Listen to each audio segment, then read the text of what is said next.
আমি আপনাদের সতর্ক করে দিচ্ছি, আপনারা যদি নিজেদের মধ্যে ভেদাভেদ ভুলে একসঙ্গে কাজ না করতে পারেন, নিজেরা যদি কাদা ছোড়াছুড়ি করেন, মারামারি কাটাকাটি করেন, এই দেশ এবং জাতির স্বাধীনতা সার্বভৌমত্ব বিপন্ন হবে। এই দেশ আমাদের সবার, আমরা সবাই সুখে শান্তিতে থাকতে চাই। আমরা হানাহানি কাটাকাটি মারামারি চাই না। দর্শক, রাজনৈতিক দলগুলোকে উদ্দেশ্য করে আজ এই কথাগুলো বলেছেন সেনা প্রধান জেনারেল ওয়াকারুজ্জামান। এদিকে নতুন রাজনৈতিক দল গঠন করতে উপদেষ্টা পরিষদ থেকে পদত্যাগ করেছেন জুলাই আন্দোলনের প্রধান সমন্বয়ক নাহিদ ইসলাম। তিনি বলেছেন, গণ অভ্যুত্থানে অংশগ্রহণকারী ছাত্র জনতার শক্তিকে সংহত করার জন্য সরকারে থাকার চেয়ে রাজপথে তার ভূমিকা বেশি হবে।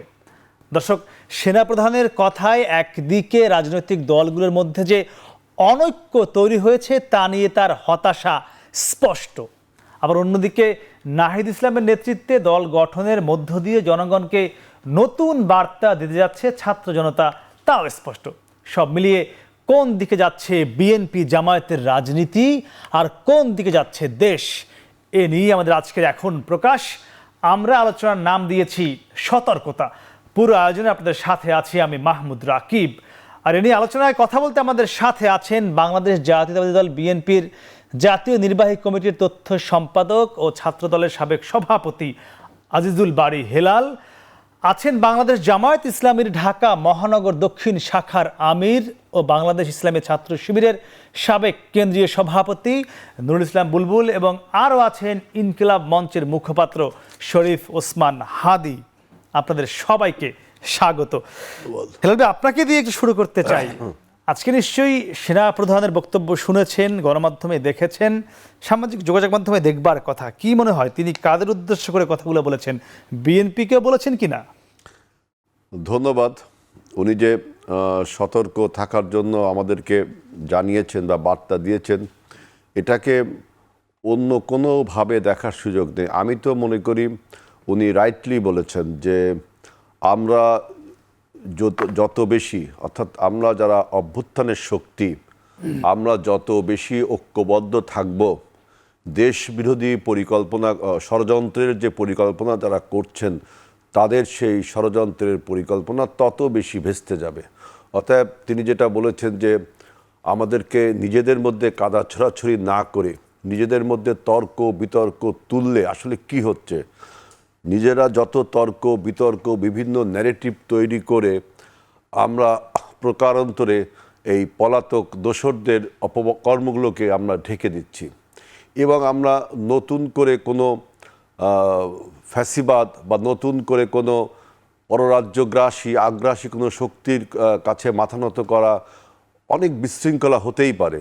সেজন্য তিনি রাইটলি বলেছেন যে আমরা অভ্যুত্থানের পরের এই যে শক্তিগুলো নিজেরা নিজেদের মধ্যে আপনার ব্লেম গেমে না, যে আমাদের যে অভ্যুত্থানের যে স্পিরিটটা ছিল, যে একটি রাজনৈতিক সরকার, যেহেতু একটা অ্যাপলিটিক্যাল গভর্নমেন্ট এখন ক্ষমতায় আছে, অরাজনৈতিক সরকার, এবং এই অরাজনৈতিক সরকার ইজ কমপ্লিটলি ফেইল্ড, আমি বলতেই পারি যে to handle the countries, because এখন আইন শৃঙ্খলা রক্ষার যে পরিমাণ ডিটোরিয়েশন হচ্ছে এবং জনগণের যে পরিমাণ ভোগান্তি হচ্ছে, বিশেষ করে দ্রব্যমূল্য, তারপরে বিদেশি বিনিয়োগ হচ্ছে না।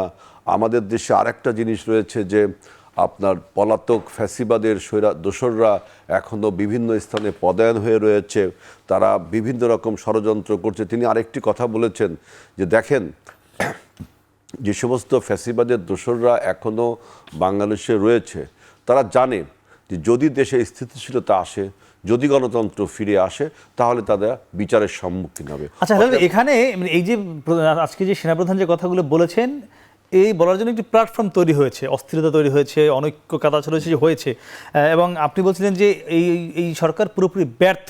আপনি পুরোপুরি ব্যর্থ মানে আমরা বলছি আমাদের যেহেতু দেশ, সেই যে ব্যর্থ হলো তাদেরকে সফলতা করার জন্য, এবং এই যে আজকের এই প্ল্যাটফর্ম তৈরির জন্য বিএনপি কি দায়ী? আমি তাকে ব্যর্থ বলছি এই কারণে যে আমাদের যে স্পিরিটটা ছিল, যে একটা রাজনৈতিক সরকার প্রতিষ্ঠা, সেই দিকে তিনি হাঁটছেন। কিন্তু বিএনপি যতটুকু সহায়তা করবার কথা সেটা কি করেছে বলে আপনি মনে বিএনপি তো করেন? বলছে যে আমরা শতভাগ সমর্থন করি সরকারকে, কারণ আমাদের আন্দোলন এবং সামগ্রিক আন্দোলন সংগ্রামের ফলে আমরা ডক্টর ইউনূস সরকারকে প্রতিষ্ঠা করেছি। কিন্তু এই সরকারের অনেক সফলতা অনেক সিদ্ধান্তই কিন্তু আপনারা মানেননি বলে সরকার সেখান থেকে সরে আসছে।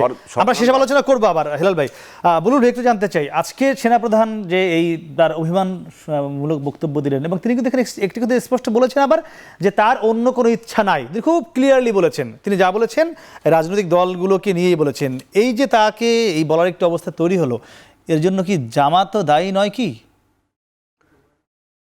আপনাকে ধন্যবাদ এখন প্রকাশের এই অনুষ্ঠানে, এবং আপনার মাধ্যমে দর্শক শ্রোতা যারা রয়েছে তাদেরকেও শুভেচ্ছা জানাচ্ছি।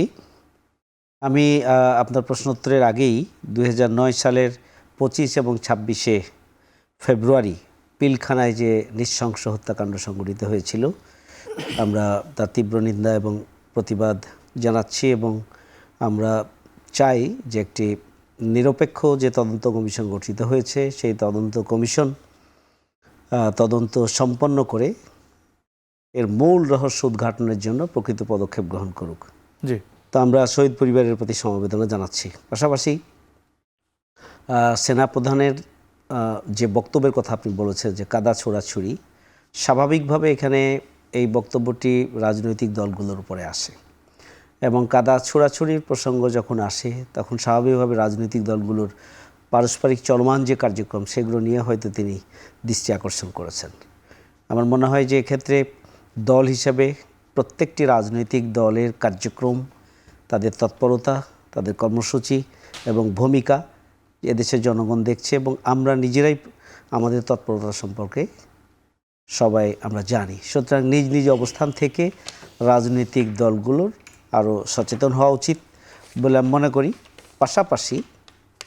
পাশাপাশি 5ই আগস্টের আন্দোলনের যে চেতনা, ঐক্যবদ্ধ থাকার যে চেতনা এবং নতুনভাবে বাংলাদেশকে গড়ে তোলার যে চেতনা এবং ফ্যাসিস্ট বিরোধী যে জাতীয় ঐক্য, সেটাকে ধারণ করে যদি বাংলাদেশের রাজনৈতিক দলগুলো ভূমিকা পালন করতে পারে তাহলেই আগামী দিনে নতুন বাংলাদেশ গড়ে তোলা সম্ভব। আমি মনে করি যে প্রত্যেকটি রাজনৈতিক দলদের নিজ নিজ অবস্থান থেকে বিষয়গুলোকে চিন্তা ভাবনা করেই তাদের যাবতীয় কার্যক্রম পরিচালনা করা প্রয়োজন। সেটি কি আপনাদের চিন্তা এতদিন ছিল না, আজকে বক্তব্য দেওয়ার পরে আসলো? না, আমার মনে হয় আমরা এই ব্যাপারে বাংলাদেশ জামাত ইসলামী আমরা বরাবরই এই ব্যাপারে সচেতন আছি যে আমরা চাই যে আমরা ইতিবাচক রাজনীতি করতে চাই, আমরা দেশ গড়ার রাজনীতি করতে চাই এবং পজিটিভ রাজনীতি করতে চাই। না, আমরা কিন্তু দেখেছি গত 6 মাসে কিন্তু আমরা বিএনপি জামাতকে দেখেছি, একটি তো হয় যে সামাজিক যোগাযোগ মাধ্যমে কথা হবে, কর্মীদের মধ্যে কথা হয়, সেটি আলাদা ব্যাপার, কিন্তু আমরা কিন্তু এবার দেখেছি আপনারা একে অন্যের বিরুদ্ধে আনুষ্ঠানিকভাবে বিবৃতি দিয়েও কিন্তু একে অন্যের বিরুদ্ধে কথা বলছেন। এটি কিন্তু আমরা অন্তত দেখিনি গত অনেক দিন। না, আমার মনে হয় যে এখন যেহেতু রাজনীতিতে প্রতিযোগিতা থাকবে, রাজনীতিতে কর্মসূচির ভিন্নতা থাকবে, বক্তব্যের ভিন্নতা থাকবে, কিন্তু এক্ষেত্রে জাতীয় ঐক্য যেন বিনষ্ট না হয় এই ব্যাপারে জামাত ইসলামী সব সময় সচেতন এবং সজাগ। পাশাপাশি আমরা অতীতেও একে অপরের দুর্বলতা বা ত্রুটির ক্ষেত্রে আমরা দৃষ্টি আকর্ষণ করেছি। এখনও শুধু রাজনীতির কারণেই নয়, বরং দেশের স্থিতিশীলতা, গতিশীলতা, জন আকাঙ্ক্ষা পূরণ এবং দেশকে উন্নয়নের দিকে যদি নিতে হয় তাহলে তো অবশ্যই প্রতিযোগিতামূলক ইতিবাচক রাজনীতি হওয়া উচিত। সেটি আমরা গত 6 মাসে দেখতে পাইনি। এবং হাদি, আপনি বা আপনার একটি সংগঠন আমরা দেখেছি 5 আগস্টের পর থেকে ইনকিলাব মঞ্চ, আপনারা একটি প্রেশার গ্রুপ হিসেবে রয়েছেন, সেখানে কি মনে হয় আজকে যে আমরা যে বিষয়ে আলোচনা করছি সতর্কতা, এই সতর্কতা কেন দেয়া লাগলো সেনা প্রধানের? আচ্ছা, ধন্যবাদ। আজকে বারী ভাই এবং বুলবুল ভাই বেশ বুঝতে পারি এটা আনন্দিত যে গতকালকে সংবাদ সম্মেলনে আমরা বলেছিলাম যে বাংলাদেশের, আপনারাও এটা মনে হয় প্রকাশ করেছেন আপনাদের টিভি থেকেও, যে বাংলাদেশের স্বাধীনতা সার্বভৌমত্বের জন্য অন্তত বাংলাদেশের দুটো দল বিএনপি এবং জামাত ইসলামী তারা যে যার পলিটিক্স করবে, নিশ্চয়ই একসাথে ইলেকশন করবে, এটা কোনো কথা না, কিন্তু তাদের কিছু কনসেনসাস থাকতেই হবে। তাদের সেই ঐক্য যদি না থাকে তাহলে বাংলাদেশ ক্ষতিগ্রস্ত হবে। একই সাথে আমি খুব দায়িত্ব নিয়ে একটা কথা বলেছিলাম, যদি বিএনপি না চায় তাহলে একটা সংস্কারও হবে না। এখানে আমি জামাতকেও বলি না, কারণ বাংলাদেশের সব থেকে বড় দল বিএনপি এবং এই জুলাইয়ের শক্তি হিসাবেও বিএনপির যেরকম আবির্ভাব, তো এইটা কেন না এটা আমি বারী ভাইকে হয়তো পরে বলবো। আপনাকে ছোট ছোট করে একটা রেসপন্স করতে চাই। প্রথমত সেনাপ্রধানের বক্তব্য, এইটা নিয়ে প্রথমত উনি যেই জায়গাটা বলেছেন আমরা বুঝতে পারছি গত 6 মাসের অনেক ধরনের ঝামেলার পর ওনার মধ্যে একটা আউটবার্স্ট হয়েছে। স্বাভাবিকভাবে এর আগে উনি যেরকম বলেছিলেন যে আর বেশি কাদালে উড়াল দিব আকাশে, আমার মনে হয় এবারে উনি আরেকটু ভারী মুডে বললেন যে আপনারা যদি কাদা ছোড়াছুড়ি বন্ধ না করেন তাহলে খারাপ কিছু হবে, এবং আমার উচ্চাভিলাষ নাই এরকম বললেন। তো উচ্চাভিলাষ যার থাকে সে তো আসলে ঘোষণা দেয় না যে আমার একটা অ্যাম্বিশন আছে, তো সেটা একসময় আমরা দেখতে পাবো আছে কি না আছে। কিন্তু একটা জায়গায় আমরা দেখিনি গত 6-7 মাসে আমরা কোনো কাজেই আমাদের মনে হয়নি যে ভেরি গুড। কিন্তু আমরা একটা জায়গায় এইটা উনি ইচ্ছাকৃত বলেছেন নাকি উনি বিখেয়ালে বলেছেন, এই জন্য আপনাদের মাধ্যমে জানাতে চাই। সেনাপ্রধানের একটা বক্তব্যে একটা অ্যাড্রেসিংয়ে আমাদের ভীষণ আপত্তি আছে, সেটা হলো উনি ডক্টর ইউনূস বলে অ্যাড্রেস করেছেন। দেখেন আমরা যারা সাধারণ নাগরিক, হ্যাঁ, তো আমরা তো ডক্টর ইউনূস ইসুফ সরকার পর্যন্ত বলি, আমরা যা ইচ্ছা বলবো, এবং এইটা টলারেট করাটাই হলো সরকারের রাষ্ট্রযন্ত্রের কাজ, আমরা যখন জনগণ। কিন্তু সেনাবাহিনীর প্রধানের প্রত্যেকটা শব্দ বর্ণ কিন্তু এটা অত্যন্ত গুরুত্বপূর্ণ, সিগনিফিক্যান্ট। তিনি বলবেন মাননীয় প্রধান উপদেষ্টা মহোদয়। ধরেন আজকে যদি খুনি হাসিনা ক্ষমতায় থাকতো, সেনা প্রধান কি বলতেন যে শুধু শেখ হাসিনা? এটা ভাবাও যায়। তো আপনাদের কি এখনো সেই আপনারা চিন্তা থেকে বের হতে পারেন নাই যে এই ছাত্র জনতার অভূতপূর্ব অভ্যুত্থানের পর ডক্টর ইউনূস যে আজকে ওই ব্যক্তি না, যে সিম্বল হয়ে উঠেছেন, তাকে অবশ্যই সম্মান করে যে মাননীয় প্রধান উপদেষ্টা মহোদয় এটা বলা সেনাপ্রধানের প্রাতিষ্ঠানিক দায়িত্ব। যদি তিনি এটা বেখেয়ালে বলে থাকেন তাহলে আমরা প্রত্যাশা করব পরের বার শুধরে তিনি এটা ঠিক করে বলবেন। আর বাড়ি ভাইকে একটা মিনিট একটু বলি, তিনি বলেছেন সরকার ব্যর্থ, আমরা এটা বারবার বলি এই সরকার যত ব্যর্থ হবে তার দায় সবচেয়ে বেশি বিএনপির থাকবে, সাথে সাথে তার দায় জামাতেরও থাকবে, কেন এটা নিয়ে পরে বলা যাবে। আর একটা শুধু বলি, যেমন ধরেন আজকে পিলখানার ব্যাপার, আপনি কি বলতে পারবেন যে আজকে বুলবুল ভাই প্রথমে এই পিলখানা শহীদদের জন্য কথা বললেন, গত 6 মাসে বিএনপি অথবা জামাত ইসলামী, হ্যাঁ আমি কেন বারবার বিএনপি অথবা জামাত ইসলাম বলছি, তারা সব থেকে পরীক্ষিত যোদ্ধা গত 17 বছরের, তো তারা কি পিলখানার ব্যাপারেও অনেক বড় কোনো কর্মসূচি দিয়েছে? আজকেও কিন্তু জামাত ইসলামী সম্ভবত যিনি কারাবন্দী আছেন আজহার ভাই, ওনার ব্যাপারে ওনারা কর্মসূচি দিয়েছেন। আজকে কি পিলখানার ব্যাপারে যে পিলখানার বিচার কর্মসূচি পরে স্থগিত হয়েছে ছিল, হ্যাঁ, কিন্তু পিলখানার ব্যাপারে বড় কোনো পদক্ষেপ বিএনপি বা জামাত ইসলামী নিয়েছে? এর মানে কি এজেন্সিকে ডিপ স্টেট বলতে প্রচলিত যে কথা আছে তাদেরকে বেজার করে কি তারা রাজনীতি করতে চান না? তো এইটা আমি বলতে চাই। আর একটা কথা, জামাত ইসলামের যেহেতু একজন মানে শীর্ষস্থানীয় নেতা পেলাম বলে রাখি, আপনি খেয়াল করবেন আমরা কিন্তু শাহবাগিতা শব্দটাকে যেরকম ফ্রেমিং করি, আমরা বলেছি বাংলাদেশে ফ্যাসিবাদ যেভাবে কায়েম হয়েছে এটার পক্ষে যারাই বলেছিল বিচার মানি না ফাঁসি চাই, সেই শাহবাগীদের সব থেকে বড় শত্রু আজকে জামাতের চেয়েও কেন ইনকিলাব মঞ্চ। আপনি খেয়াল করেন আমরা যে কালচারাল লড়াই করবার চেষ্টা করছি ফ্যাসিবাদের বিরুদ্ধে, আমি যেটা বলছি এই যে সতর্কতা উনি জারি করলেন, এটা কি মানে এর জন্য দায়ী কারা? দায়ী অবশ্যই সবচেয়ে বড় পলিটিক্যাল স্টেক হোল্ডার যারা, বিএনপিও আজকে দায়ী, জামাত ইসলামীও দায়ী। কেন এখন পর্যন্ত তারা এক টেবিলে বসে মৌলিক কিছু সিদ্ধান্তে আসতে পারলো না যে ভাই এই ব্যাপারে আমরা এক থাকবো, এই ব্যাপারে কারো বিরুদ্ধে কোনো কথা বলবো না? এটা তো উচিত ছিল।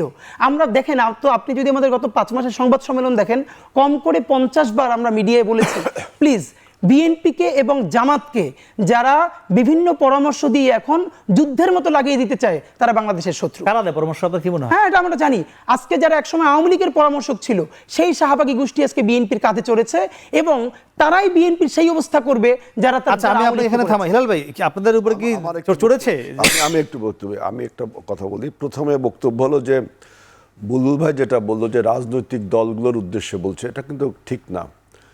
কারণ এখানে রাজনৈতিক দল ছাড়াও 5ই আগস্টের পরে নানান রাজনৈতিক তত্ত্ব এবং তাত্ত্বিকতা তৈরি হয়েছে, নানান ইনফ্লুয়েন্সার গোষ্ঠী তৈরি হয়েছে, যেমন ইনকিলাব মঞ্চ, তাই না? এরকম নানান শক্তি তৈরি হয়েছে।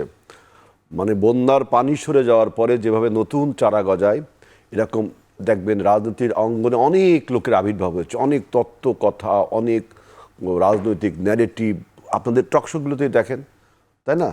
সব অনেক পরিবর্তন হচ্ছে। অর্থাৎ এই যে সমস্ত মানুষ, আমার ধারণা রাজনৈতিক দলের মধ্যে এগুলো এসেছে। আমার কথাগুলো একটু শোনেন, হয় আপনার কথা শেষ করেন অথবা আমার কথাগুলো বলতে দেন, যে কোনো একটা বলেন। এই যে এত কোলাহল তৈরি হয়েছে রাজনীতির ন্যারেটিভ তৈরি করতে, নানান রকম ব্লেম গেম তৈরি হচ্ছে। যেমন ইনকিলাব মঞ্চ থেকে বলছে যে পিলখানার ব্যাপারে বিএনপি কি কখনো প্রোগ্রাম দিয়েছে? উনি যে পলিটিক্সটা যে ফলো করে না তার বড় প্রমাণ হলো এইখানে। ওনাদের সংগঠন 5ই আগস্টের পরে তৈরি হয়েছে, ওটা পিলখানার ঘটনা হয়েছে তো 9-10 সালে, ওইদিকে তখন থেকে এই পর্যন্ত একটা দিনও অন্তত বিএনপি সবার আগে এটা প্রতিবাদ করে। বিএনপি আজকেও প্রোগ্রাম করেছে, শহীদ সেনা দিবস যেটা ঘোষণা করছে, আমরা সেভাবে প্রোগ্রামটাই করি। তারপরে আরেকটা বলছেন যে আমি যে বলছি যে কমপ্লিটলি ফেইল্ড ডক্টর ইউনূস সরকার, এইটা কিন্তু আপনাকে এক্সপ্লেন, আপনি এটাকে মিসইন্টারপ্রিটেশন করছেন। কমপ্লিটলি ফেল কোথায়? যেখানে আমাদের অভ্যুত্থানের স্পিডটা ছিল to make a political government, right. যে একটা ফ্যাসিবাদকে তাড়িয়ে একটি পলিটিক্যাল গভর্নমেন্ট, সেই পলিটিক্যাল গভর্নমেন্ট সে তৈরি করতে পারেনি, এইটা বলছি। সুতরাং আমি যেটা বলছি যে আমাদের এই সেনা প্রধান তিনি বিএনপি আর আওয়ামী লীগের, বিএনপি আর জামাতকে বলেনি, সমগ্র গোষ্ঠী যারা আজকে আমরা বাংলাদেশের স্বাধীনতা সার্বভৌমত্বের কথা চিন্তা না করে নিজেদের কিছু সুবিধা প্রাপ্তির জন্য, নিজেরা কিছু ক্ষমতার স্টেক হোল্ডার হওয়ার জন্য আজকে এত মানুষের রক্তের সাথে প্রতারণা করা হচ্ছে।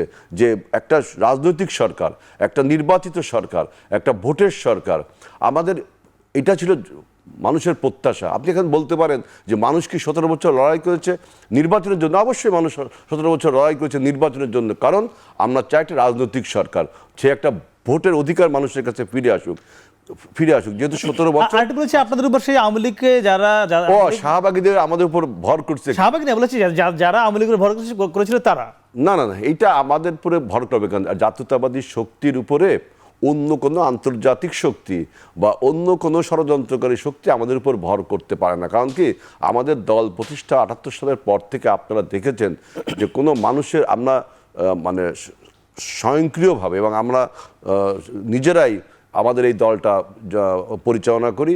এখানে যদি ভর করে থাকে তাহলে অন্য অন্য রাজনৈতিক দলগুলোর বক্তব্য দেখবেন। আমি একটা কথা বলি, দেখেন, ভারত যখন আমাদের বিরুদ্ধে যে আগ্রাসী মনোভাব দিচ্ছে, ভারত যখন ষড়যন্ত্রমূলক কথা বলছে, আমাদের অভ্যুত্থানের আমাদের এই কে ভালোভাবে নেয়নি, আমাদের এই পরিবর্তনটাকে, তখন কোনো রাজনৈতিক দল, এমনকি কোনো ইনফ্লুয়েন্সার গোষ্ঠী যারা আছে বিভিন্ন যে সব নতুন, তারা কি ভারতের বিরুদ্ধে কোনো কথা বলেছে? বিএনপি জাতীয়তাবাদী শক্তি, আমরা ভারতের আগ্রাসী মনোভাবের বিরুদ্ধে আমরা অ্যাম্বাসিগুলো ঘেরাও করেছি, সীমান্তব্যাপী লং মার্চ করেছি, সর্বশেষ আমরা তিস্তা নদীর ন্যায্য হিস্যার জন্য আমরা প্রতিবাদ করেছি আন্তর্জাতিক মহলে, আন্তর্জাতিক কূটনীতি আমরা চালিয়ে যাচ্ছি এবং ফারাক্কা পয়েন্টের ব্যাপারে আমরা আজীবন বলে আসছি। সুতরাং আমাদের উপরে জনগণই ভর করেছে। অন্য যারা আজকে নির্বাচনকে মানুষের যে গণতান্ত্রিক অধিকারকে, আমাদের সেনাপ্রধান যেটা বলছে যে 18 মাসের মধ্যে নির্বাচন করার কথা বলছে, উনি দেখেন এই নির্বাচনকে কারা দীর্ঘায়িত করছে, কারা বিভিন্ন রকম আলাপ করছে।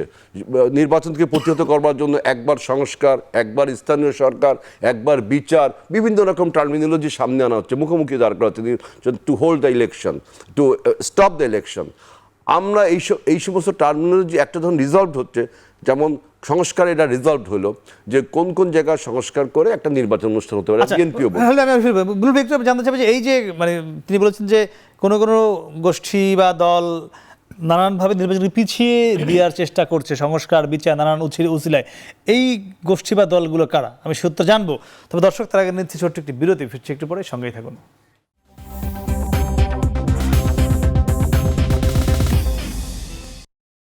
ফিরে এলাম বিরতির পরে। কথা বলছিলাম সতর্কতা নিয়ে। আমরা ছিলাম নুরুল ইসলাম বুলবুল ভাই আপনার কাছে যে বিষয়টি জানতে চাচ্ছিলাম যে এই যে সংকটটি তৈরি হলো, কিংবা হেলাল ভাই বলছিলেন যে নির্বাচন পিছিয়ে দেওয়ার জন্য নানান দল বা গোষ্ঠী কাজ করছে, সেই নানান দলের মধ্যে জামাতও তো রয়েছে। মানে আপনার কি সংস্কার দিকে নানান উসিলায় নির্বাচন পিছানোর একটি ষড়যন্ত্র রয়েছেন কিনা?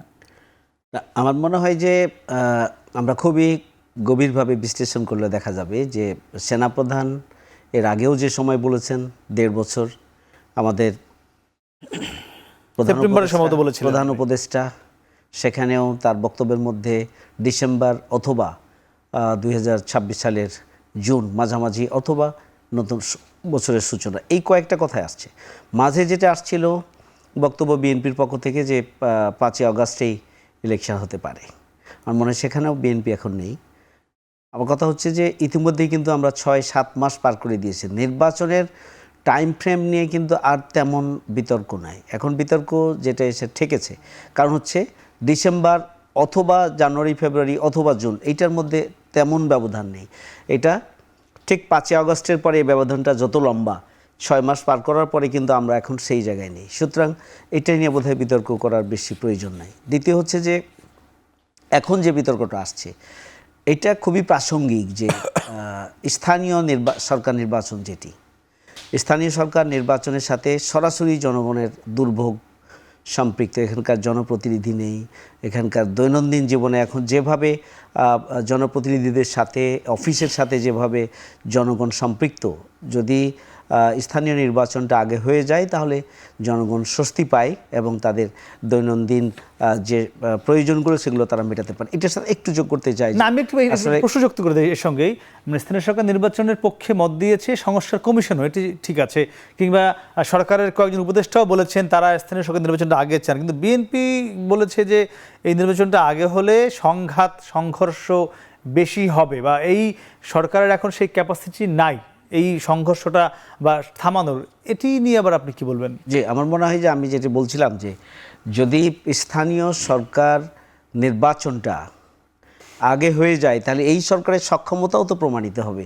আমরা তো স্থানীয় সরকার নির্বাচনের একটা ধরন আছে, আবার হচ্ছে জাতীয় নির্বাচন যেটার সাথে রাষ্ট্র পরিচালনা সম্পর্কিত। তো সুতরাং আমাদেরকে অবশ্যই স্থানীয় নির্বাচনের মাধ্যমে সরকারের নির্বাচন করার যে সক্ষমতা সেটারও একটা পরীক্ষা হয়ে যাবে, এবং রাজনৈতিক দলগুলোর মনোভাবের, চিন্তার এবং নির্বাচনকে সুষ্ঠু করার জন্য রাজনৈতিক দলগুলোর এবং দলের কর্মীদের যে তাদের কোনো পরিবর্তন আসছে না আগের পজিশনে আছে, এই বিষয়গুলো কিন্তু দেখার সুযোগ হবে। এবং ফ্রি এবং ফেয়ার জাতীয় নির্বাচনের জন্য একটা ক্ষেত্র প্রস্তুতির ক্ষেত্রে কতটা ঘাটতি আছে এটা সরকারের উপলব্ধি করা সহজ হবে। বিধায় স্থানীয় নির্বাচনটা পরীক্ষামূলকভাবে হওয়া উচিত, যেটা দুর্ভোগ লাঘব করবে, পাশাপাশি জাতীয় নির্বাচনের একটা মহড়াও এখানে সংগঠিত হবে। 2 হচ্ছে যেটা বলেছেন সংঘাত সংঘর্ষ, এটা জাতীয় যে স্থানীয় নির্বাচনে যেহেতু ছোট ছোট এলাকায় বহুবিধ স্বার্থ সম্পৃক্ত আছে, সুতরাং এটা সংঘাত সংঘর্ষ হতে পারে। কিন্তু স্থানীয় নির্বাচনের সংঘাত সংঘর্ষ যদি আমরা নিরূপণ করতে না পারি তাহলে জাতীয় নির্বাচনের মতো একটা বড় ব্যাপার, যা নিয়ে 15.5 বছর ধরে মানুষ ভোগান্তির মধ্যে ভোট হারা হয়ে আজকে মানুষ, কিন্তু সংঘাত তো বেশি স্থানীয় নির্বাচনে নাকি, কি বলেন? আমার বক্তব্য হলো যে বুলবুল ভাই যেটা বলছে, স্থানীয় সরকার নির্বাচনের পরিসর জাতীয় নির্বাচনের চেয়ে বেশি। সংঘাত আমার বেশি, আপনি পরিসরটা দেখেন না। জাতীয় নির্বাচন 300 সিটে, আর স্থানীয় সরকার নির্বাচন 5000 ইউনিয়ন, শত শত পৌরসভা, শত শত উপজেলা, আপনার জেলা রয়েছে 64টা, আপনার সিটি কর্পোরেশন 6টা। এই টাস্কটা আর জাতীয় নির্বাচনের হচ্ছে বিগ টাস্ক এটা, তাই না? আর যেটা বলছে যে কি সরকারের সক্ষমতা পরীক্ষা, ভাই এটা কি পরীক্ষাগার না ল্যাবরেটরি? রাজনীতির এই এই এই এই নির্বাচন কমিশনকে কি এখন ট্রেনিং সেন্টার খুলতে হবে যে সে বিভিন্ন পাইলট প্রজেক্ট সেটা পারে কিনা না পারে কিনা? আমার সামনে দরজায় করানোর চেয়ে বাংলাদেশের সার্বভৌমত্ব এবং গণতন্ত্র, এইটা আমাদের হুমকির সম্মুখীন। যারা রাজনীতির পরিপক্ক রাজনীতিবিদ তারা সবাই বলছে সেইখানে আপনি আবার সেটা ন্যারেটিভ তৈরি করছেন স্থানীয় সরকারের পক্ষে।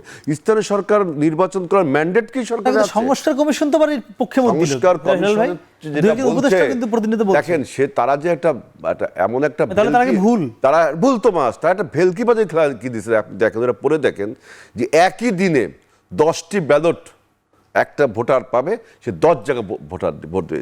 জেলা পরিষদে ভোট দিবে, উপজেলা পরিষদে ভোট দিবে, উপজেলা পৌরসভায় ভোট দিবে, ইউনিয়নে ভোট দিবে, আমি তো সিটি কর্পোরেশনে ভোট দিবে। মানে পাগলের খেলা শুরু হয়েছে। কি একটা কথা বললো যে একটা ভোটার 10টা ব্যালট নিয়ে যাবে ভোট সেন্টারে, সেখানে যে সব জায়গায় একবারে ভোট দিয়ে দেবে। তিনি কত বড় কর্মযজ্ঞ! এটা কি স্থানীয় আপনি জাতীয় নির্বাচনকে ছোট করে মনে করেন? আর সবচেয়ে বড় কথা, এই সরকারের কি ম্যান্ডেট বা জনপ্রত্যাশা কি সেইটা? যদি সরকার যেহেতু ম্যান্ডেট বিহীন সরকার, জনপ্রত্যাশার সরকার, জনপ্রত্যাশাটা কি স্থানীয় সরকার আগে করা? কিন্তু সরকারে কিন্তু আপনারাও ক্যান্টনমেন্টে গিয়েছিলেন, আপনারা বঙ্গভবনে গিয়েছিলেন, স্থানীয় সরকার মন্ত্রণালয় এই নির্বাচনটা করে, তাই না? এখন স্থানীয় সরকার মন্ত্রণালয় নিয়ে যদি আমরা কথা বলতে চাই তাহলে তো এখন সরকারের নিরপেক্ষতা নিয়ে একটা প্রশ্ন আসে। এই আলোচনা আপনি এখন তোলেননি। আমরা আসবো হাদি, আমরা এখানেও কিন্তু আমি একটু এটার সাথে অ্যাড করতে চাই যে স্থানীয় সরকার নির্বাচন কিন্তু এটা যেমনিভাবে সরকার চেয়েছে তারপরে হচ্ছে ছাত্র সমাজের প্রতিনিধি যারা, তারাও স্থানীয় সরকার নির্বাচন চাচ্ছে। নতুন রাজনৈতিক দল যারা করতে চায় তাদেরও স্থানীয় সরকার নির্বাচনের ব্যাপারে বক্তব্য আছে। জনগণও স্থানীয় সরকার নির্বাচন আগে যাচ্ছে। আমার কথা হচ্ছে যে বর্তমান যে অন্তর্বর্তীকালীন সরকার, এটা তো কোনো তত্ত্বাবধায়ক সরকার নয়, এটা কিন্তু গণ আকাঙ্ক্ষা, গণবিস্ফোরণের মাধ্যমে যে সরকার গঠিত হয়েছে, এটা জনগণের সরকার। সুতরাং জনগণের সরকার একটা দেশের স্থিতিশীলতার জন্য কাজ করবে, একটা দেশকে একটা ট্র্যাকে তুলে দেওয়ার জন্য কাজ করবে। নির্বাচনটা সুস্থ মতো করার জন্য তাদের সক্ষমতা প্রয়োজন। এই সক্ষমতা নিয়ে যথেষ্ট প্রশ্ন আছে। আজকে আইন শৃঙ্খলা যে মেনটেন করতে সরকার পারছে না বলে একটু আগে হেলাল ভাই বললেন যে সরকার ব্যর্থ হয়েছে, আইন শৃঙ্খলা মেনটেন করতে পারছে না। সেই জায়গায় যে সরকার আইন শৃঙ্খলা মেনটেন করতে পারে না, পরিচালনা করতে পারে না, রক্ষা করতে পারে না, সেই সরকারের পক্ষে ঠিক এই সময়ে একটা জাতীয় নির্বাচনের মতো বিষয় পাড়ি দিয়ে জনগণের প্রতিনিধিদের হাতে ক্ষমতা বুঝিয়ে দেওয়ার মতো পজিশনে কি সরকার আছে? সরকারও তো একটা বড়, নাই। ওইটা করে কিভাবে? আমার মনে হয় স্থানীয় সরকার তো সব একসাথে হবে না। মানে না, না, এই সেটা কেন পারবে? কমিশন যেটা বলছে একসাথে হবে। কমিশনের যে রিপোর্টটা পড়ে দেখেন, তাদের যে রিপোর্টে দেখেন তারা কি বলছে। আরেকটা বিষয় হচ্ছে, আমি একটু কি বলে যে আমাদের শরীফ ওসমান হাদির কথার, যেটা ওসমান হাদি বলেছে যে 2009 সালের ঘটনার পরে, 2009 সালের পিলখানার হত্যাকাণ্ডের পর থেকে প্রত্যেকটি বছরে আমরা 2 দিন ব্যাপী, 3 দিন ব্যাপী, 5 দিন ব্যাপী কর্মসূচি পালন করে আসছি। আজকেও আমাদের বহুবিধ কর্মসূচি থাকার পরেও আমরা এটাকে প্রধান ফোকাস হিসাবে আমরা প্রেস ক্লাবে না, হ্যাঁ, ঠিক আছে, আমরা জামাতে কর্মসূচি পালন করেছেন এবং দেশব্যাপী 2 দিনের কর্মসূচি জামাত ইসলামী দিয়েছে। না, সেটা জামাতে করেছে, বিএনপি করেছে, আমরা দেখেছি। আরে মানে একটি বিষয় কিন্তু আমরা যদি আজকে আবার আমরা সেনাপ্রধানের বক্তব্য যদি যাই, তার যে সতর্কতা, এখানেও কিন্তু আপনি দেখেছেন বিএনপি যেটা বলছে জামাত সেটির বিরুদ্ধে বলছে, জামাত যেটা বলছে বিএনপি সেটার বিরুদ্ধে বলছে। বিএনপি জাতীয় নির্বাচন চায়, জামাত স্থানীয় সরকার আগে চায়, বিএনপি ছাত্র সংসদ পরে চায়, জামাত বা শিবির ছাত্র সংসদ আগে চায়। মানে এই যে এখনো কিন্তু যেটি বলছিলেন যে দ্বিমুখী আচরণ, মানে এখান থেকে দেখেন, বিএনপি আর জামাত যদি সবই একই সাথে একই সুরে চায়, তাহলে তো আর 2টা পার্টি হয় না, পার্টি তো একটাই হতে পারতো। এই যে হেলাল ভাই চাচ্ছে জাতীয় নির্বাচন আগে, বুলবুল ভাই চাচ্ছে মানে স্থানীয় সরকার নির্বাচন আগে, তো এইটাই তো পলিটিক্যাল বিউটি।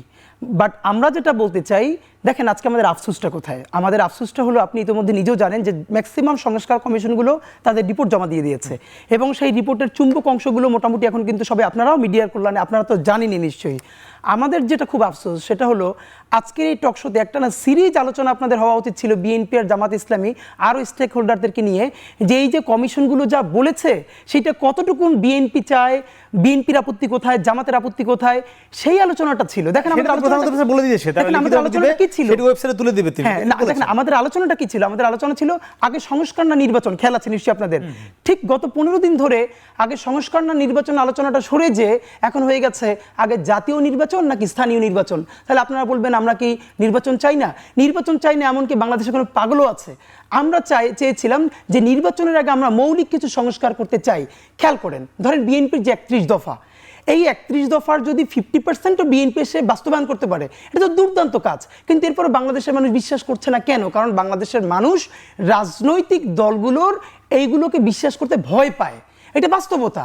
তো এখন ধরেন সত্যি কথা বলতে বুলবুল ভাই অথবা হেলাল ভাই আমার এই ভয়েসকে নিয়ে তাদের জন্য টাফ, কারণ আমি জানি যে মানে আমি ছোট মানুষও তাদের সামনে বলছি, কিন্তু একটু ফাঁকে বলি, হয়তো হেলাল ভাই ওটা অত প্ল্যান করে বলেন নাই। তিনি বলেছেন যে এই 5ই আগস্টের পর বন্যার পানি নেমে যাওয়ার পর যে অনেক নতুন চারা গজায়, এটাকে যদি আক্ষরিক করতে ওরকম বলে, তাহলে আমি ভাইকে বলতে চাই, আমি হিউম্যান। ও আচ্ছা, থ্যাংক ইউ। কারণ ওইরকম অনেক নতুন চারা গজিয়েছে বলে কিন্তু আজকে হেলাল ভাইকে আমরা টকশোতে এখানে দেখতে পাচ্ছি যে নিচ থেকে পুলিশ বা ডিবি তারে ধরে নিয়ে যাবে, সে আতঙ্কে সে নাই, বুলবুল ভাইও নাই।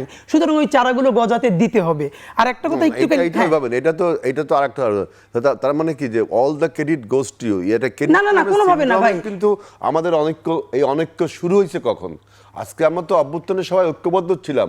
যখনই কেউ ক্রেডিট ক্লেম করে, যেমন স্বাধীনতা যুদ্ধের ক্রেডিট ক্লেম করে আওয়ামী লীগ যে অন্যায় করেছিল, ঠিক দেখেন বাংলাদেশে একমাত্র আন্দোলন 90-এর গণঅভ্যুত্থান যেখানে সবাই একত্রে ক্রেডিট ক্লেম করেছে, আমরা সবাই মিলে করছি। আমি দেখলাম 71-এর বিতর্ক, এই 24 আর একটা বিতর্ক। হেলাল ভাই কাইন্ডলি আমি একটু বলি, আপনি দেখেন হেলাল ভাই ইউনূস নিজে বলছে যে মাস্টারমাইন্ড মাহফুজ, নিজে বলছে ছাত্ররা আমাকে, ছাত্র বলতে আবার কি বোঝাচ্ছে? জাতীয়তাবাদী ছাত্ররা রয়েছে, ছাত্র শিবিরের ছাত্ররা রয়েছে, আরও বিভিন্ন ছাত্ররা রয়েছে।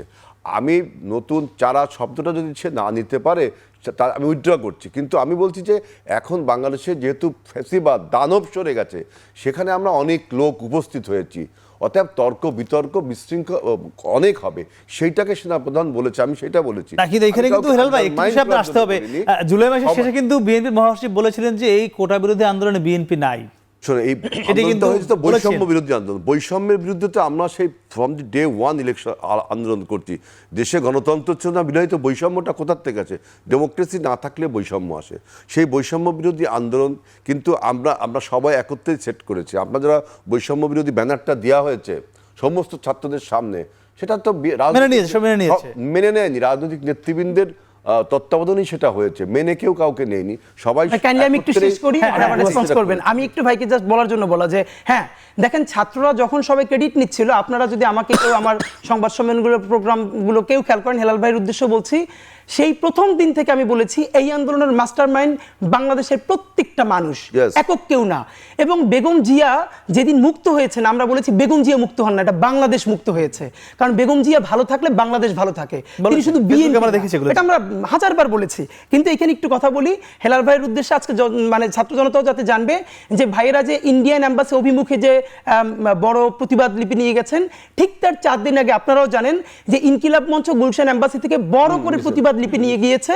এবং এরপরে তিস্তার যে কর্মসূচিটা দেখেন, আমি ষড়যন্ত্র তত্ত্ব সব জায়গায় খোঁজা ভালো না, কিন্তু এটা আমার ভীষণ, বিএনপি গত 6 মাসে যে কয়েকটা বড় ভালো কাজ করেছে, এর একটা ছিল তিস্তা কর্মসূচি, কি দুর্দান্ত কাজ ছিল। কিন্তু খেয়াল করেন কুয়েটে কারা হামলা করে সারাদিন মিডিয়াকে ব্যস্ত রাখলো যে সেই তিস্তা কর্মসূচি ইন্ডিয়ার বিরুদ্ধে, যেটা আপনি ভাবেন তিস্তার মতো কর্মসূচি বিএনপি 48 ঘন্টা ধরে করেছে, বিএনপি মিডিয়ার ব্যস্ত থাকার কথা ছিল সেখানে, অথচ কারা এরকম হামলা করে পুরো মিডিয়াকে ব্যস্ত রাখলো, অথচ তিস্তার মতো প্রকল্প বাদ গেল। তো এই জন্য আমরা একটু ভাই আপনাকে বলি যে আমরা কিন্তু ইনকিলাব মঞ্চ থেকে ডুম্বুর অভিমুখে লং মার্চ সিম্বলিক 10 ট্রাক নিয়ে ঢাকা থেকে গিয়েছিলাম, এবং আমাদের সাথে অনেকে গিয়েছিল। হ্যাঁ, তো শুধু আক্তারাও গিয়েছিল, অনেকে গিয়েছিল। শুধু ভাইকে একটা কথা কাইন্ডলি বলি যে দেখেন, নির্বাচন নিয়ে কোনো প্রশ্ন নেই, নির্বাচন হতেই হবে, খুব ভালো। কিন্তু এই কথাটা বললে আমরা একটু এই জন্য কষ্ট পাই যে এই সরকারকে ম্যান্ডেট দিয়েছে, এই সরকারকে ম্যান্ডেট দিয়েছে বিএনপি, এই সরকারকে ম্যান্ডেট দিয়েছে জামাত, এই সরকারকে ম্যান্ডেট দিয়েছে সারা বাংলাদেশের জনগণ। হ্যাঁ দেখেন, এই সরকারকে আমরা কি পরিমাণ গালিগালাজ প্রতিদিন তো করি তার ভুলের কারণে, আমরা স্বরাষ্ট্রমন্ত্রীর জন্য, উপদেষ্টার জন্য লাল চুরি পর্যন্ত নিয়ে গেছি। হ্যাঁ, কিন্তু এটাও সত্য, ম্যান্ডেট নিয়ে প্রশ্ন এই কারণে তোলা যাবে না, কারণ আপনি বেগম জিয়াকে যখন মুক্তি দেওয়া হচ্ছে, তাহলে এই সরকার কি বেগম জিয়ার মুক্তির ম্যান্ডেট নিয়েছিল? না, এই ম্যান্ডেট বলছি আমি স্থানীয় সরকার নির্বাচন অনুষ্ঠান করার সেই ম্যান্ডেট, মানে বুঝতে পেরেছি ভাই, আমি বুঝতে পেরেছি। কিন্তু এইখানে আমরা একটু কাইন্ডলি বলতে চাই ভাইয়া, সংস্কার কমিশন যেটা বলেছে সারা বাংলাদেশে একদিন স্থানীয় নির্বাচন হবে, এটা বাংলাদেশে প্র্যাকটিক্যাল না, বরং আপনি নিজেও জানেন প্রত্যেকটা উপজেলার মানুষ। এই যে বলা হলো ক্রেডিট, হেলাল বলল যে ছাত্ররা ক্রেডিট নিয়েছে, কিন্তু আসলে কারা ক্রেডিট প্রথম দাবি করলো? ছাত্ররা কি দাবি করেছিল?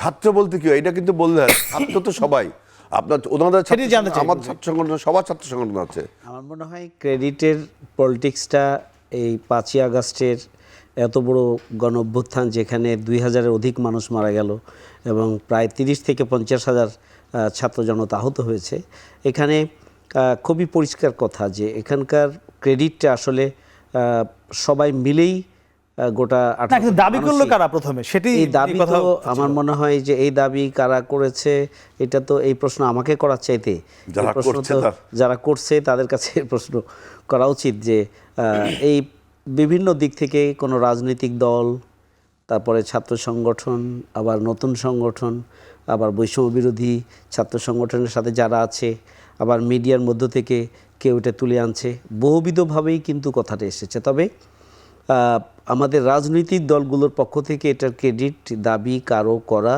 অনুচিত কাজ, কারণ এটার সূচনা হচ্ছে ছাত্র সমাজ করেছে, এটা নেতৃত্ব ছাত্র সমাজ দিয়েছে এবং 17.5 বছরের বিক্ষুব্ধ জনতা এটার সাথে যুক্ত হয়েছে। এই জন্য কোনো রাজনৈতিক দল এটার ক্রেডিট ক্লেম করতে পারে না। গোটা বিরোধীরা বলে আমাদের ছাত্র সমাজ। আমরা 30 সেকেন্ড অ্যাড করে দিই, প্রধান উপদেষ্টা যেদিন ছাত্রদেরকে ডেকেছিলেন, তো আমাদের বৈষম্য বিরোধীর ভাইরা চলে গেছে, আমি সেদিন বলেছিলাম ছাত্র দলের একজন কেন সেখানে নাই, শিবিরের একজন কেন সেখানে নাই, থাকলে তো আর কোনো বিতর্ক থাকতো না, সেটি প্রশ্ন ছিল। হেলাল ভাই, আমরা দেখেছি আজকে নাহিদ ইসলাম পদত্যাগ করেছেন, আপনি নিশ্চয়ই জানেন তিনি রাজনৈতিক দলের প্রধান হতে যাচ্ছেন। ছাত্রদের দলটি আপনি নিশ্চয়ই সেটি জানেন, কিন্তু আমরা দেখেছি এই ছাত্রদের যে একটি দল, নাগরিক কমিটি, সংগঠন, আমরা দল না বলি, তারা যখন বিভিন্ন জেলায় গিয়েছে, ওয়ার্ডে বা থানায় গিয়েছে, সেখানে দুটি জায়গায় বিএনপি হামলা করেছে, বরিশালে আর সম্ভবত ব্রাহ্মণবাড়িয়া, বিগত 2-3 মাস আগে হয়েছে। তো এখন যে নতুন দল হবে, নাহিদ ইসলাম পদত্যাগ করলো, বিএনপি এদেরকে কতটুকু জায়গা দিবে? আমি সত্য জানবো হেলবে, তবে দর্শক তার আগে নিচ্ছে আবার ছোট্ট একটি বিরতি, ফিরছি একটু পরে, সঙ্গেই থাকুন। ফিরলাম বিরতির পরে, কথা বলছিলাম সমসাময়িক বিষয় নিয়ে। হেলাল ভাই, আপনার কাছে ছিলাম যে নতুন যে ছাত্রদের রাজনৈতিক দলটি আসছে, নাহিদ আজকে পদত্যাগ করেছে। আমরা গত 6 মাসে দেখেছি নানান জায়গায় হামলা হয়েছে নাগরিক কমিটির প্রোগ্রামে, অন্তত 2 জায়গায় আমাদের কাছে তথ্যই আছে। আপনারা কতটুকু ছাড় দিবেন বা সুযোগ দিবেন নতুন দলকে? আমরা নতুন দলকে সুস্বাগতম, এবং নাহিদ ইসলাম যে রাজনীতিতে নতুন করে আসছেন, তিনি তো প্রথমেই ছিলেন, আবার নতুন করে আসছেন, এইটাকেও সুস্বাগতম। এখন আমার বক্তব্য হলো, উপদেষ্টার পদ ছেড়েছেন তিনি, এটিও নিশ্চয়ই বাংলাদেশের জন্য। উপদেষ্টা পদটা ছেড়েছেন, এটা প্রথমেই না নিলেই আরো ভালো হতো। রাজনীতিতে আরো অত সুস্বাগতম যেটা সবাই হয়তো বলতো, আমার একটু তাড়াতাড়ি বলতে হবে। যে এখন বক্তব্য হলো যে পদ, এই নতুন রাজনৈতিক দলকে স্বাগত জানাচ্ছি। নাহিদ ইসলাম রাজনীতিতে পুনরায় পদার্পণ করলেন, এজন্য স্বাগত জানাচ্ছি। এখন বক্তব্য হলো যে এই যে সরকার, ইউনূস সরকার, এই ইউনূস সরকার কিন্তু আপনার একটা নিরপেক্ষ সরকার। এই নিরপেক্ষ সরকারের মধ্যে কোনো একজন উপাদান, নাহিদ ইসলাম হোক আর আসিফ হোক আর অন্য কোনো উপদেষ্টা হোক, নিচে এসে যখন দল গঠন করে, সেই দল যদি আবার নির্বাচনে অংশগ্রহণ করে, তাহলে কিন্তু ইউনূস সরকার তার নিরপেক্ষতা হারাবে। দল গঠন নো প্রবলেম, যখনই ওই দলটা নির্বাচনে অংশগ্রহণ করছে, তার মানে কি সরকারের সাথে না, আপনার তো নেক্সাসটা রয়েই গেছে। আপনি পদত্যাগ করে আসছেন, আপনার 3 জন ছাত্র উপদেষ্টা সেখানে আছেন, একজন পদত্যাগ করে আসছেন, 3 জনই যদি পদত্যাগ করতেন তাতেও কিছু যায় আসে না, কেন আপনাদের নেক্সাসটা ওই সরকারের সাথে এতদিন সম্পৃক্ততা রয়েছে। সমস্ত উপদেষ্টা এবং প্রশাসন সব জায়গায় সম্পৃক্ত রয়েছে। অর্থাৎ নির্বাচনে যখন অংশগ্রহণ করবেন তখন কিন্তু প্রশ্নবিদ্ধ হবেন, এটা সত্য। আমি একদম ক্লিয়ার। বুলবুল ভাই, একটু জানতে চাই, এই যে ছাত্রদের যে সংগঠনটি যা হচ্ছে, এখানে শিবিরের সাবেক অনেকেই রয়েছেন, আমরা দেখছি নাগরিক কমিটিতে রয়েছে, প্রকাশ্যে রয়েছে, তারা তাদের সাবেক পরিচয় দিয়েই। আপনাদের সঙ্গে কোনো জোট হবে কিনা ছাত্রদের নতুন রাজনৈতিক দলের জামাতের সাথে? না, আমার মনে হয় শুরুতেই আমি সকল নাগরিকের রাজনৈতিক দল করার অধিকার আছে, সাংবিধানিক অধিকার আছে। সুতরাং আমি নতুন যে দল করার জন্য উদ্যোগ, সেটাকে আমি স্বাগত জানাই। পাশাপাশি নাহিদ ইসলাম তার উপদেষ্টার দায়িত্ব থেকে বহুতে নিয়ে জনগণের কাতারে এসে রাজনৈতিক দল গঠন এবং তার দায়িত্ব নেওয়ার যে পদক্ষেপ নিয়েছে, আমি তাকেও স্বাগত জানাই। তবে রাজনৈতিক দল গঠন করা এবং আগামী দিনে ক্ষমতার রাজনীতিতে প্রবেশ করা নির্বাচনের মাধ্যমে, এটা অনেক বড় চ্যালেঞ্জ। যদি নাহিদ ইসলাম নতুন কিছু করতে পারে, এখানে দুর্নীতিমুক্ত, সন্ত্রাসমুক্ত, ইতিবাচক দেশ গড়ার রাজনীতি যদি তারা করতে পারে নিজেরা এবং তার দলকে সেভাবে যদি গুছাতে পারে, তাহলে জনগণ জোট হবে কিনা, আমাদের সঙ্গে সম্ভাবনা আছে কিনা। আর জোটের প্রশ্ন তো ভিন্ন, সেটা নির্বাচনের সময় আসলে রাজনৈতিক দলগুলো সবাই যেহেতু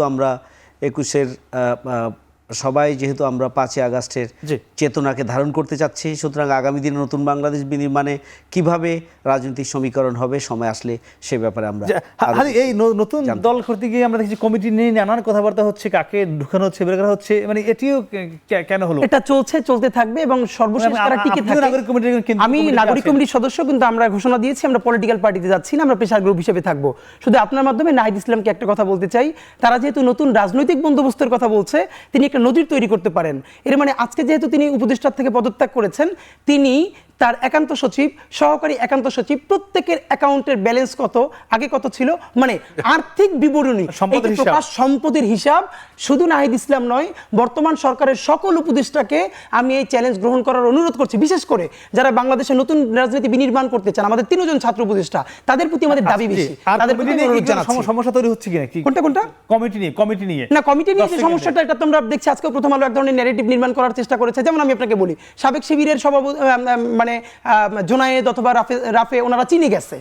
তো এখন ওনারা আগেই বলে গেছে, আমি দেখেছি ফেসবুক পোস্টে, যে ওনারা নিজ উদ্যোগে চায়না এম্বাসির দাওয়াতে ওনারা গেছেন, নাগরিক কমিটি থেকে যান নাই, কিন্তু আজকে নাগরিক কমিটি থেকে বলা হয়েছে তাদের নাম মিসইউজ করে যাওয়া হয়েছে। আমার মনে হচ্ছে এগুলো বাজে কাজ হচ্ছে, এগুলো ভালো করছে বাজে কাজ, এইগুলো করতে পারে নাগরিক কমিটির মধ্য থেকে যারা চাচ্ছে যে এখানে একটা এলিট বিউরোক্রেসি তৈরি করতে চায় তারা। জি ধন্যবাদ। আমার হেলাল ভাই, একটি বক্তব্য হলো কোনো জোট এখানে- হবে কিনা এদের সঙ্গে, বিএনপির জোট হতে পারে কিনা সময়ের প্রয়োজন? রাজনৈতিক যখন নির্বাচন হবে তখন জোটের রাজনীতি এখনো শুরু হয়নি, ওটা নির্বাচন আসলে সেটা দেখা যায়। 10 সেকেন্ড কিন্তু বক্তব্য হলো যে নাহিদ ইসলামের এই যে যখন সে পদত্যাগ করে রাজনৈতিক দল গঠন করতে আসলো, তখন ইউনূস সরকারের প্রেস সচিব শফিকুল আলম যে মন্তব্যটা করেছে, এটা কিন্তু সে ইউনূস সরকারকে ছোট করলো, ইউনূস সরকারকেও প্রশ্নবিদ্ধ করলো, তাকে তার নিউট্রালিটি প্রশ্ন করলো, নাহিদকেও প্রশ্নবিদ্ধ করলো। সে বলছে আগামী দিনের প্রধানমন্ত্রী নাহিদ। তার মানে কি? ফেসবুকে একটি তার হতে মানে- পারে, বলেছে হতে পারে, না, হতে পারে। না, বলছে আল্লাহ তার knows। অবস্থান থেকে সে বলতে পারে না। সে তার যে অপরিপক্ক একজন লোককে ইউনূস সরকার তার প্রেস সেক্রেটারি বানালেন, এতে ইউনূস সরকারের ইমেজও নষ্ট হলো। যে সে তাহলে কি ইউনূস সরকার এবং নাহিদের মধ্যে একটা রিলেশন রয়েছে। জি, যে সে- ধন্যবাদ। অর্থাৎ বুলবুল ভাই, এটা তার দর্শকরা নিরপেক্ষতা জানতে চাই, হারালো। এখন যে কাদা ছড়াছড়ি চলছে, আমরা শুরু করেছিলাম, এই কাদা ছড়াছড়ি কি সামনে চলবে না বন্ধ হতে পারে? 10 সেকেন্ডে জানতে চাই বিএনপির সঙ্গে বিশেষ করে। আমার মনে হয় যে প্রত্যেকটা দলেরই তো ভিন্ন মত থাকবে, ভিন্ন কর্মসূচি থাকবে, এবং এর মধ্যেই সৌন্দর্য খুঁজে নিয়ে আগামী দিনে দেশ গড়ার জন্য প্রত্যেক রাজনৈতিক দল নিজ নিজ অবস্থান থেকে ইতিবাচক দেশ গড়া রাজনীতি করুক, সেটাই প্রত্যাশা করি। জি, আপনাদের সকলকে অসংখ্য ধন্যবাদ। দর্শক, আমরা কথা বলছিলাম 3 জন অতিথির সঙ্গে, তারা সকলে একটি বিষয়ে একমত ছিলেন যে গণতন্ত্রের সৌন্দর্যই হলো নানান মত থাকবে, নানান পথ থাকবে, কিন্তু দেশের স্বার্থে, দেশের 18 কোটি মানুষের স্বার্থে আগামীতে নিশ্চয়ই সকল দল, মত, পথ, ধর্ম একসঙ্গে থেকে এই বাংলাদেশকে সামনের দিকে এগিয়ে নিয়ে যাবে। সে প্রত্যাশায় আজকের মতো শেষ করছি। শুভরাত্রি।